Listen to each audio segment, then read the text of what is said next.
국내 기술로 개발한 우리 군 첫 독자 정찰 위성이 성공적으로 우주 궤도에 안착했습니다. 탑재된 카메라로 지상 30cm 크기의 물체까지 식별할 수 있어서 우리 군의 정찰 능력 확보에 기여할 것으로 보입니다. 우리 독자 정찰 위성 발사가 가진 의미, 또 한반도 안보 상황 등 김용현 동국대 북한학과 교수 모시고 자세히 살펴보겠습니다. 어서 오세요. 어서 오십시오. 안녕하십니까. 예, 북한이 2주 전에 첫 군사 정찰 위성 네. 성공을 했고요. 예. 우리나라도 어제 새벽에 군사 정찰 위성 1호기 성공을 했습니다. 네. 자, 어떤 의미가 있을까요? 세 가지인데요. 하나는 우리 한국이 독자적인 군사 정찰 위성을 최초로 갖게 됐다는 겁니다. 네. 그동안에는 미국에 전적으로 의존했다 이렇게 보면 되거든요. 예. 특히 위성 관련된 부분은 100% 미국의 그 위성을 저희가 그 사진이랄지 동영상을 받아서 예. 정보를 저희가 취득하는 그런 과정을 거쳤기 때문에 이제는 우리가 독자적으로 인공위성을 통해서 군사 정찰 위성을 통해서 북한의 특별한 지역들을 확인할 수 있는 영상이랄지 사진으로 확인할 수 있다. 그렇군요. 이게 이제 굉장히 큰 의미가 있다고 봐야 예. 되겠고 예. 두 번째는 연장선상인데요. 네. 북한이 지난번에 인공위성 발사, 정찰위성 발사를 했잖아요. 네네. 우리도 이번에 했고 결국에 남북이 이제 동시에 우주에서의 군사 정찰위성을 갖게 되는 이런 상황입니다. 그러니까 우주 경쟁 시대가 남북한에 열려버렸다라고 하는 거죠. 이것은 이제 상업용이 아니라 예. 군사용 정찰위성이 우주 공간에서 남북의 정찰위성이 서로 돌게 되는 지금 상황이 이미 지금 진행이 되고 있는 겁니다. 네. 이것은 뭐 제가 볼 때는 부정적인 입장을 가질 수밖에 없는데, 왜냐하면 그 자체가 이제 남북이 계속 위성들을 앞으로 쏠 가능성이 높은데 이제 그렇게 되면 서로 경쟁이 너무 심화되고 예. 이 과정은 결코 뭐 한반도의 평화와 관련돼서는 군사적 긴장 말씀하시는 그렇죠. 거죠? 좋은 건 예. 아니라고 봅니다. 세 번째는 우리가 그 북한의 킬체인이라고 하는 것을 저희가 적용하고 있는데 네. 뭐냐면 북한의 미사일이 발사되기 이전에 사전에 탐지하는 것이 굉장히 중요합니다. 예. 그래서 그 미사일 기지를 사전에 타격하겠다. 이게 이제 우리의 킬체인 한국형 삼축체제 핵심 중에 핵심인데 네. 그 부분에서의 인공 정찰위성의 발사와 개발은 결국 그 출발점에서 실질적인 우리의 눈을 갖게 되는 예. 그런 측면에서는 군사적 측면에서는 상당히 또 우리 이 군사 분야에서는 긍정적 의미도 있는 여러 가지 다양한 의미가 있는 상황이라고 봐야 되겠습니다. 예, 얼마 전 발사된 북한의 정찰 위성보다 월등한 성능과 기능을 갖고 있다. 급이 다르다. 이런 네. 표현을 쓰기도 하던데요. 구체적으로 어떤 기능을 수행하게 되는 겁니까? 우선은 아까 말씀도 있었지만 우리가 지금 북한의 특정 지역을 30cm 정도의 공간까지도 촬영이 가능한 그러니까 해상도 자체가 이제 30cm 정도로 우리가 보고 있는데 네. 북한 같은 경우는 현재 알려진 걸로는 약 3m 정도 해상도입니다. 그러니까 예. 우리가 북한의 특정 지역이나 병력 이동 상황이랄지 미사일 그 움직임이랄지 이런 것들을 굉장히 정확하게 볼 수 있는 뭐 이런 측면에서의 상당한 의미가 있다 이렇게 봐야 될 것 같고. 그렇군요. 또 우리가 이성이 400에서 600km 상공을 돌게 돼 있습니다. 북한은 네. 약 500km 상공을 돌게 돼 있는데 그렇기 때문에 우리의 그 위성 자체가 훨씬 더 정확한 북측의 그 특정 시설을 촬영할 수 있다 이렇게 봐야 될 것 같고. 그렇군요. 또 하나는 이제 이번 정찰위성 발사가 한 번에 끝나는 게 아니고 예. 앞으로 4번 정도 더 하게 돼 있습니다. 4기를 더 올리는 거예요? 그렇죠. 예. 그러니까 5기 정도가 올라가는데 예. 예산도 약 1조 2천억 정도가 지금 소요되고 있는데 네. 그렇게 되면 이제 북한의 특정 시설, 예를 들어서 핵시설이랄지, 그러니까 영변 핵시설이나 예. 또는 북한의 특정 미사일 기지랄지 또는 북한의 순항공항이랄지 이런 특정 지역들을 보다 정확하게 우리가 확인할 수 있는 거죠. 왜냐하면 5기가 돌게 되면 네. 시간 간격이 굉장히 좁아집니다. 지금은 약 2시간 정도 보통 이렇게 북한 특정 시설을 2시간 정도에 한 번씩 볼 수 있다 이렇게 볼 수가 있는데 네. 이건 이제 시간을 많이 좁혀가지고 뭐 30분, 20분 간격으로 볼 수도 있는 뭐 이런 측면에서 보면 기술적인 부분에서의 이번 발사 그리고 앞으로의 발사는 상당한 의미가 있다 이렇게 봐야 됩니다. 그렇군요. 그 425 사업이라고 하던데요. 그렇습니다. 그게 2025년까지 4기를 더 올리는 거예요? 그렇죠. 원래는 2022년도에 끝나는 계획인데 네. 늦춰진 겁니다. 아, 그렇습니까? 국내 여러 사정들이 있어서 예. 2025년도까지 5기, 총 5기의 군사 정찰 위성이 쏘여지는 거고 네. 이번에 첫 번째가 발사가 된 거죠. 네.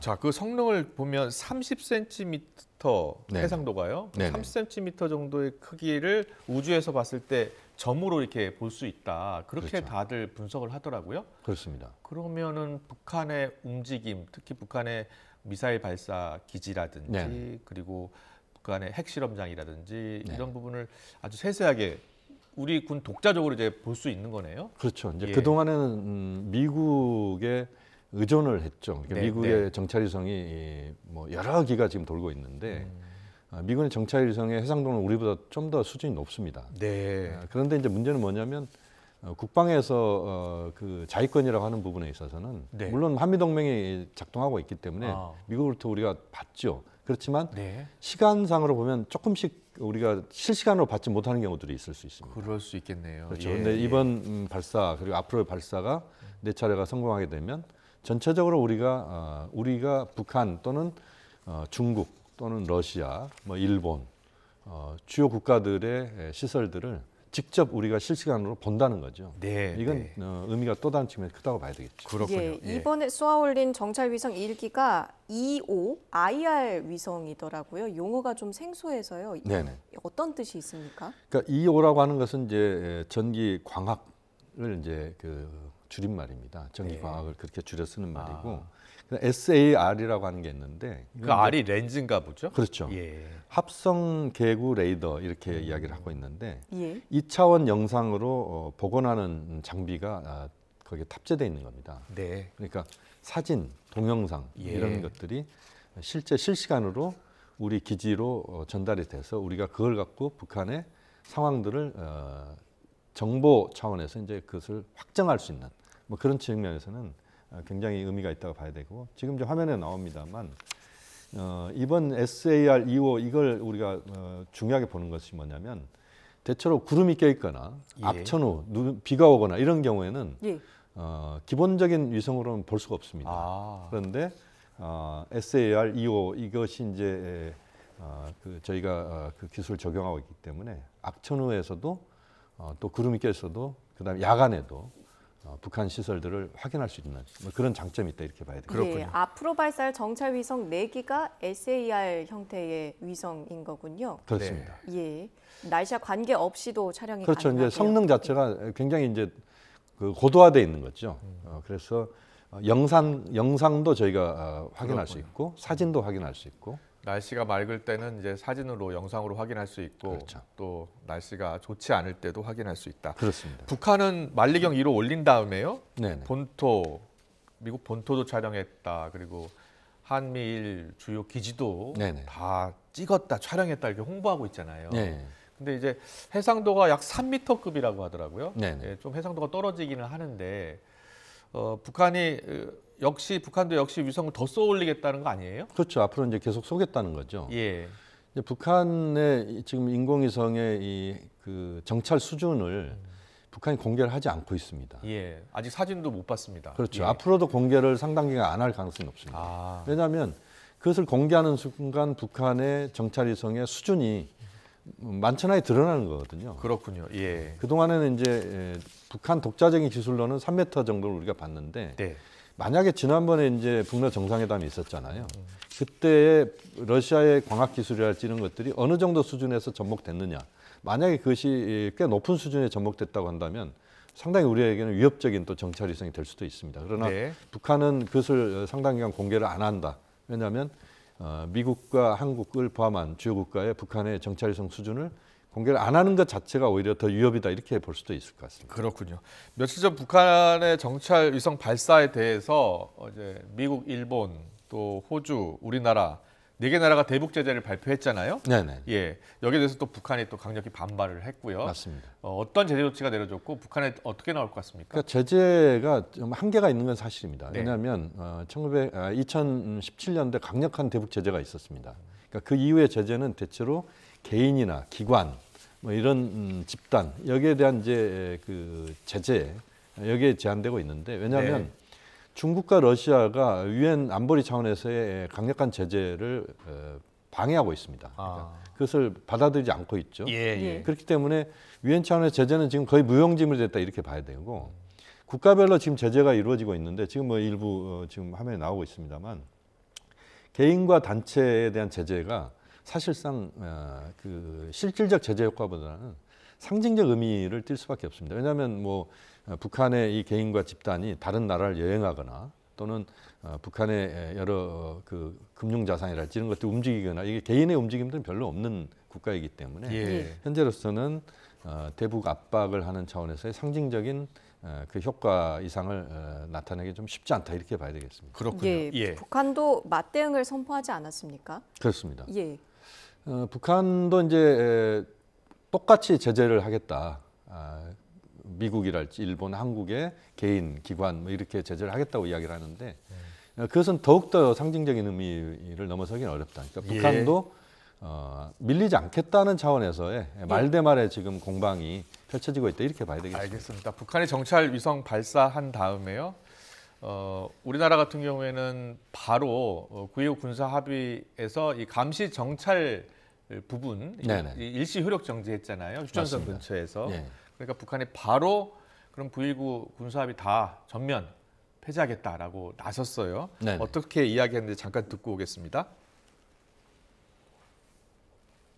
군사적 긴장과 충돌을 방지하기 위해 취하였던 군사적 조치들을 처리하고 군사 분계선 지역에 보다 강력한 무력과 신형 군사 장비들을 전진 배치할 것이다.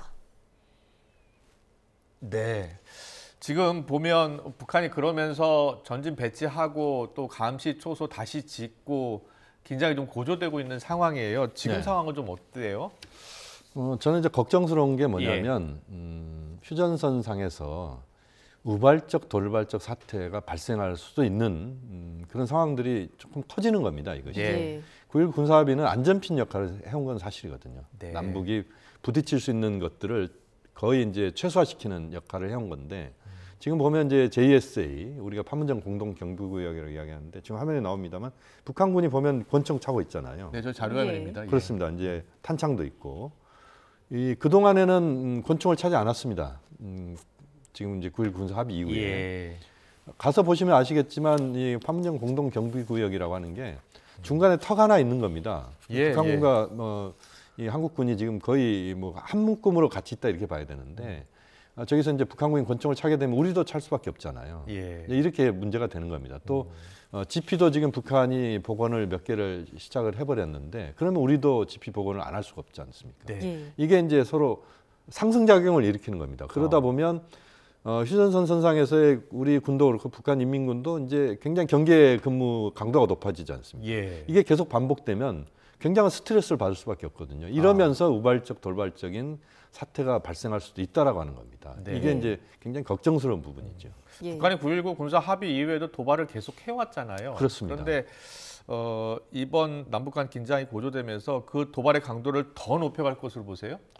현재로서는 그 말대말의 공방이 펼쳐지면서 점진적으로 북한이 이제 강도를 높여갈 가능성이 있다고 봅니다. 네. 지금 이번에 보면 이제 북한이 GP 복원을 하고 시작했는데 지금 현재는 보면 합판 정도로 이렇게 한 거예요. 그러니까요. 예. 지금 이제 화면에는 안 나오는데. 예, 합판 정도고 예. 이걸 이제 아마 파괴된 GP가 사실 겉으로 보이는 게 중요한 게 아니고 이 벙커를 만드는 거거든요. 예. 그러니까 지하에 이제 시설들을 만드는 건데 그렇게 만들다 보면 이게 이제 남한도 우리도 만들게 되고 북한은 더 만들게 되고 우리도 예. 만들고 이런 과정들이 앞으로 가능성이 높은 부분이고 또 하나는 이제 걱정스러운 부분 이제 서해 5도 같은 경우인데 우리가 흔히 NLL을 우리가 늘 주목을 할 수밖에 없는데 서해 북방 한계선 말씀하시는 그렇습니다. 여기서 이제 상황이 발생하게 되면 걷잡을 수도 없는 이런 상황으로 전개될 수도 있다. 이런 점에서 우리 정부 또는 우리 국방당국의 관리 능력도 이제는 굉장히 중요하다고 봅니다. 이제 사태가 더 악화되지 않도록 관리할 수 있는 이 부분도 중요하거든요. 지금 저 자료 화면은 상당히 오래전 화면 같은데요. 그렇습니다. 이제 예. 저기 보면은 이제 뭐 분이 시찰하는 그림인 것 그렇죠. 같은데, 예. 그렇죠. 상당히 김정은 위원장이 젊었을 때 찍은 화면 그렇습니다. 같아요. 예. 예. 그렇습니다. 그럼 말씀을 언급을 해주셨는데 우리 군 또 정부의 대응은 어떻게 달라지는 게 좋겠습니까? 지금 이제 정부 입장에서는 당장은 이제 북한이 그런 또 행동을 하면 우리가 또 맞대응을 하는 이런 식으로 가고 있는데 예. 중요한 것은 이제 한미 동맹 차원에서의 이 상황 관리, 특히 현재 한반도에서의 이 군사의 긴장이 고조될 수 있는 상황들을 관리하는 이 부분이 굉장히 중요하다고 봅니다. 그래서 이제 한미 간의 군사적인 그 여러 네트워크들이 작동하고 있습니다. 보다 그걸 긴밀히 하면서 지금 상황들을 관리하는 것이 중요하다고 보고 또 하나는 이제 중국이나 주변 국가들이 좀 더 그 열기를 식힐 수 있는 그런 역할들을 우리가 좀 더 주문하는 이 그러니까요. 부분도 중요하다고 봐야 남북 간에 되겠습니다. 좀 대화가 있었으면 좋겠는데 대화가 지금 중단된 상황에서 긴장이 고조되고 있어서 걱정이 많이 됩니다. 어떻게든지 관리를 잘 해야 될 것 같아요. 그렇습니다. 북한 내부 상황 짚어보겠습니다. 김정은 위원장 딸 주애 있잖아요. 네네. 조선의 샛별 여장군이라는 호칭을 얻었어요. 네네. 그리고 지금 저희 뒷 배경에 네네. 선글라스를 쓴 주애의 모습을 보고 있습니다. 네네. 그런데 저 장면을 보면서 이거 후계 구도가 거의 지금 확실해지고 있는 것 아니냐 이런 분석이 많더라고요. 교수님 어떻게 보세요?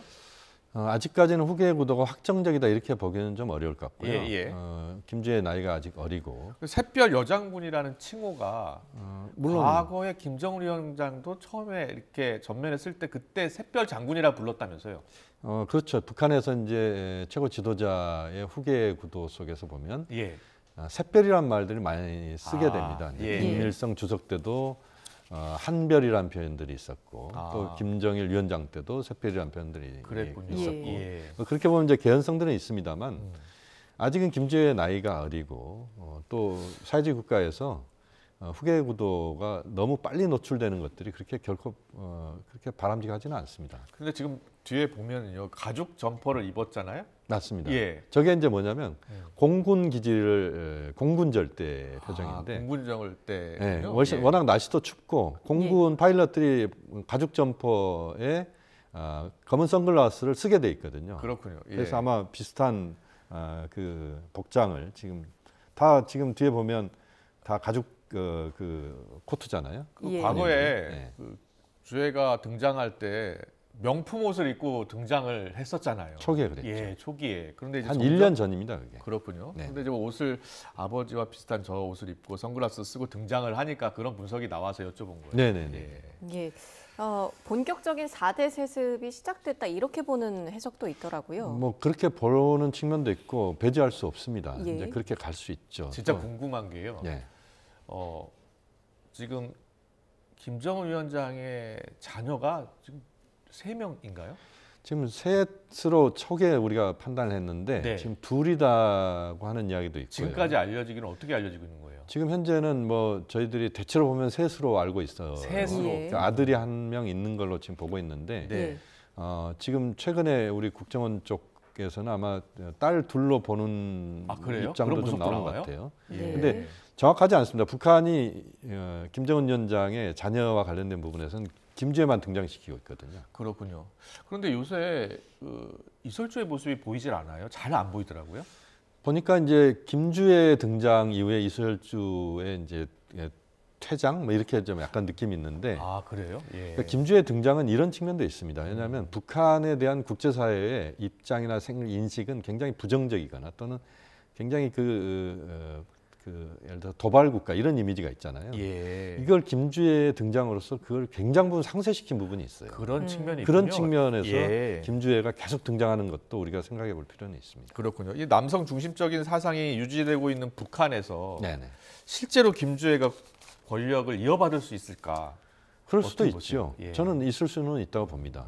김정은 위원장이 보통 국가의 지도자, 보통 국가 북한의 이미지가 그렇게 많이 부각되는 것을 지금 원하고 있고 또 결국 혁명 4세대로 가면 김주애 가능성이 있죠. 다만 이제 아직 너무 어리고 예. 또 다른 변수들이 있기 때문에 또 경호 문제랄지 여러 가지 상황들을 보면 히든 카드는 숨어 있을 수도 있다.